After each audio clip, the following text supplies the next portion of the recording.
Welcome to World News Tonight. Breaking news, President Trump making a dangerous accusation without providing proof, accusing President Obama of spying on him. The bombshell accusations unleashed in a blizzard of tweets. President Obama's aides firing back. Brian Ross standing by. West Wing chaos, the heated exchange inside the Oval Office, why the president went, quote, ballistic, and why top aides didn't get on Air Force One. Winter whiplash, the blast of bitter cold for millions from the Great Lakes to the Northeast. Plus, the new developments in that multi-car pileup that turned deadly. Student killer? The shocking twist in a 12-year-old cold case. The former students accused in connection with the death of this high school teacher and beauty queen. How a podcast may have helped detectives. And invasive pat-downs. Reports of new, rigorous pat-downs at airport security checkpoints. If you want to fly, get ready to get more up close and personal with the TSA. From ABC News, this is ABC World News Tonight. And good evening. Thanks for joining us on a very busy Saturday. I'm Tom Llamas. We begin tonight with that breaking news. President Trump's striking allegations against former President Barack Obama. President Trump in a Twitter tirade accusing the former president of spying on him at Trump Tower by wiretapping phones, but offering no evidence or even what prompted those allegations. A spokesman for President Obama firing back, saying neither the former president nor the Obama White House ordered or interfered with any such surveillance. This following reports of a dramatic and heated exchange, you see it there, inside the Oval Office with key Trump advisors, which led to some key aides not accompanying the president on Air Force One as he took off for Florida. ABC's chief investigative correspondent Brian Ross leading us off tonight. It was just before sunrise in Palm Beach when the President of the United States took to Twitter to make one of his most stunning accusations ever. Terrible. Just found out that Obama had my wires tapped in Trump Tower just before the victory. Nothing found. Followed by 4 more presidential outbursts taking on President Obama and misspelling tap. How low has President Obama gone to tap my phones during the very sacred election process? This is Nixon Watergate.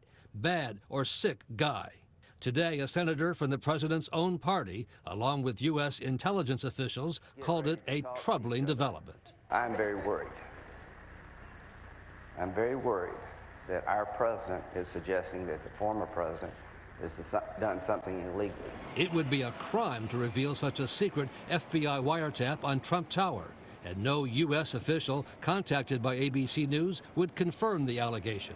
It's an extremely serious offense. Anyone who would reveal the existence of a wiretap would violate federal law. Because the president cited no proof, it is not clear tonight whether he based his allegations on a top-secret White House briefing or whether it came from reading an article on the conservative Breitbart website posted Friday that detailed speculation from a conspiracy-loving talk show host, Mark Levin. How many of Trump's people were eavesdropped on? How many had their conversations intercepted, recorded, transcribed? Because this, ladies and gentlemen, is the big scandal. A spokesperson for President Obama quickly called the allegations false, and one of Obama's former national security aides, Ben Rhodes, responded to Trump. No president can order a wiretap. Those restrictions were put in place to protect citizens from people like you. The president's Twitter rage today did serve to keep the focus on Russia and contacts between the Russian ambassador and at least 5 top Trump aides. And it comes a day after a Democratic member of the Senate Intelligence Committee told NBC News that key wiretaps are in fact part of the investigation, although he said he has not read them. There are transcripts that provide very helpful, very critical insights into whether or not Russian intelligence and senior Russian political leaders, including Vladimir Putin, were cooperating, were colluding with the Trump campaign at the highest levels to influence the outcome of our election. And Chief Investigative Correspondent Brian Ross joins us now live in studio. Brian, from what we know, there is a kernel of truth to what the president was saying, but he may have also raised some serious legal issues. Well, that's right, Tom. We do know the FBI is investigating whether there was any possible collusion between Russian spies and the Trump campaign. And in cases like that, wiretaps can be used. But if anyone other than the president reveals the existence of a wiretap, that'd break the law.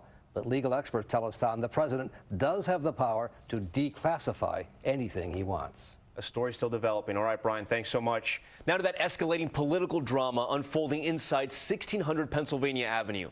Senior White House sources telling ABC News the president went, quote, ballistic in a meeting with top staff over Attorney General Jeff Sessions' recusal on the investigation into Russia's meddling into the election.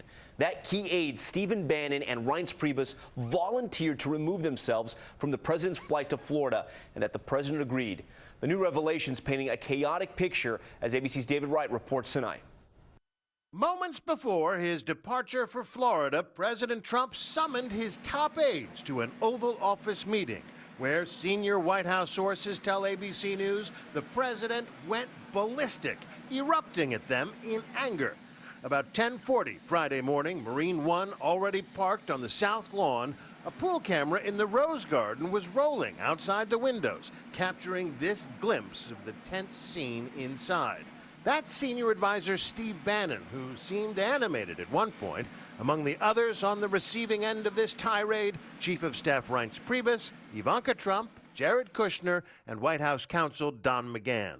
Sources tell ABC News Trump's anger had been brewing since Thursday, when Attorney General Jeff Sessions caught him by surprise by recusing himself from any investigations into Russia's meddling in the 2016 campaign. I have now decided to recuse myself from any existing or future investigations of any matter relating in any way to the campaigns for President of the United States.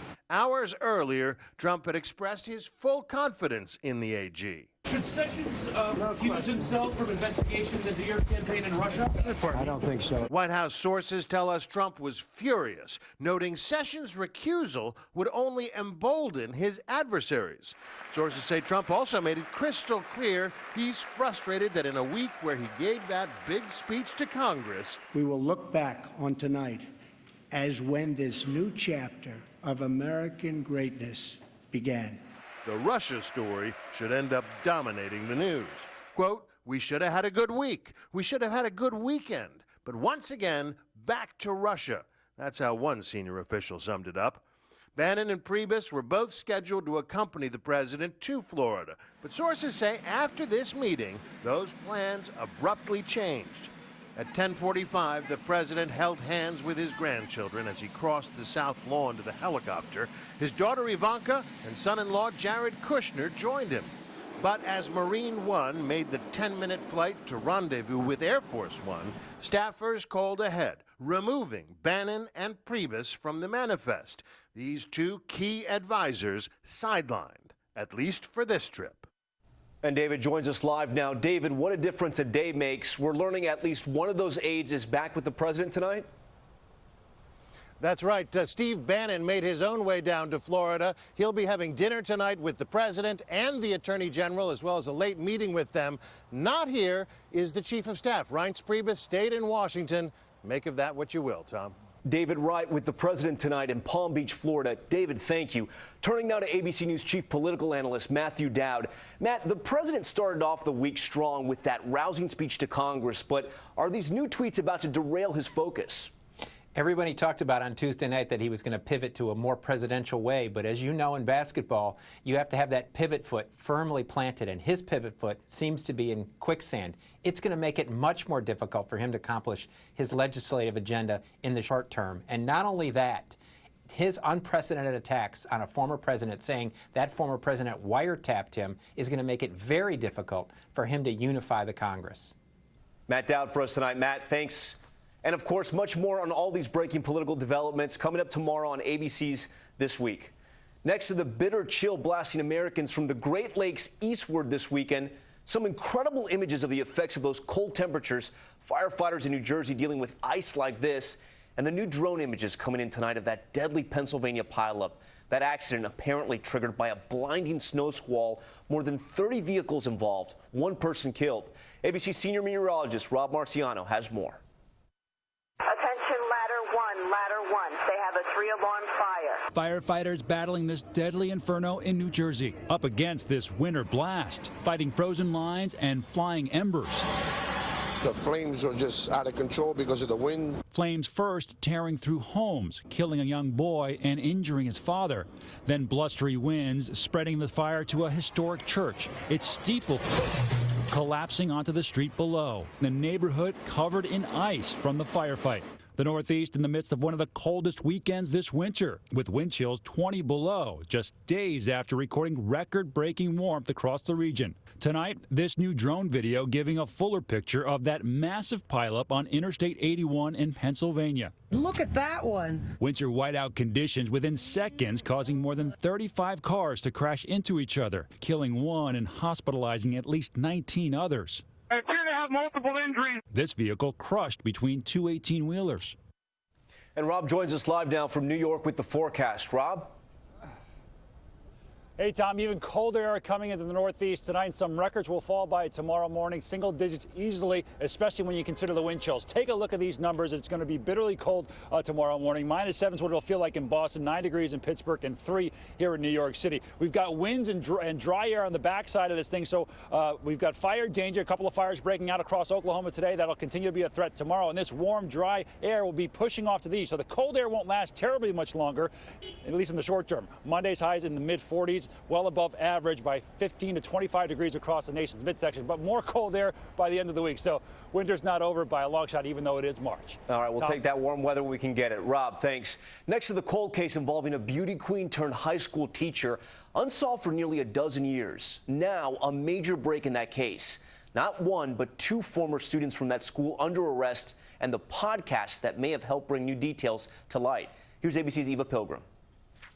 A beloved high school teacher, a beauty queen, vanished. Tonight, 2 men are facing charges in the disappearance of a Georgia woman. I can't even put this into words. It's unreal. I mean, it is just unbelievable. 30-year-old Tara Grinstead went missing in October 2005. For more than a decade, no answers until now. I'd be the appointed attorney. Authorities say Ryan Duke, arrested in late February, broke into her home, robbing and killing her with his bare hands before getting his high school friend Bo Dukes to help him hide the body. Dukes charged Friday. You guys have anything to say? No comment, thank you. He knew what happened to Tara. An Atlanta filmmaker who produces this internet podcast is credited with keeping interest in the case alive. I heard Bo Duke's name from several former friends and classmates of Ryan Duke right when Ryan Duke was arrested last week. Tara's family shocked by both arrests. Her sister says she stayed with Bo Duke's family during the initial search. They were some of the most heartbroken people in the area over Tara's disappearance. The filmmaker tells us that Bo Dukes frequented his podcast message boards. Now, neither man has yet to enter a plea. Authorities are still searching for Grinstead's body. Tom? Eva, thank you. To Iraq now, and the miserable images coming out of western Mosul. Thousands of Iraqi citizens enduring wet and muddy conditions, waiting for buses and trucks to flee that last ISIS stronghold in Iraq. The International Red Cross condemning new reports that toxic chemical agents may have been used on some civilians there. Back here at home to the immigration crackdown, the Department of Homeland Security confirming to ABC News that a proposal is under consideration to separate families illegally crossing the border. Here's ABC's Jim Wjla. The Department of Homeland Security is actively considering a proposal aimed at discouraging families from illegally crossing the border by separating mothers from children when caught.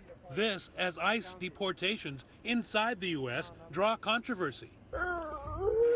The cries of a 13-year-old girl recording her undocumented father vanish at the hands of government agents. That's Romulo Avelica Gonzalez between 2 ICE officers who pulled him over as he drove his daughters to school in Los Angeles. Critics of the president's immigration stance say it's a signal that families in the U.S. without legal documents are now at risk. It's terrible to feel and see your family being broken apart. The 48-year-old Avelica Gonzalez came here 20 years ago illegally, working and raising his family. But ICE says he was picked up because of a 10-year-old DUI and other convictions. Gonzalez says he knows nothing about those. We are getting the bad ones out. These are bad dudes. But more than alleged criminal immigrants are being pushed out. This dreamer, brought to Mississippi illegally by her parents as a child, has a clean record, but was still arrested immediately after protesting Trump's new deportation plan. She was 3 months late re-upping her papers and is asking for a judge to hear her case. Tom, this is just a proposal, but already immigration attorneys are telling me it's harsh and un-American. Tom? A major headline, no doubt. All right, Jim, thanks so much. Much more ahead on World News Tonight this Saturday. A high-speed police chase comes to an end. We'll show you the dramatic conclusion. And you think TSA is invasive now? Get ready for pat-downs to get even more intense. The details ahead. And keep your eyes on the Queen's handbag. Do you know what it means? The secret signal. We'll tell you after the break. This is ABC World News Tonight, brought to you by the Quicksilver Card from Capital One. Why do some cashback cards make earning bonus cashback so complicated? They limit where you can earn bonus cashback to a few places, and those places keep changing every few months. The Quicksilver Card from Capital One doesn't do any of that.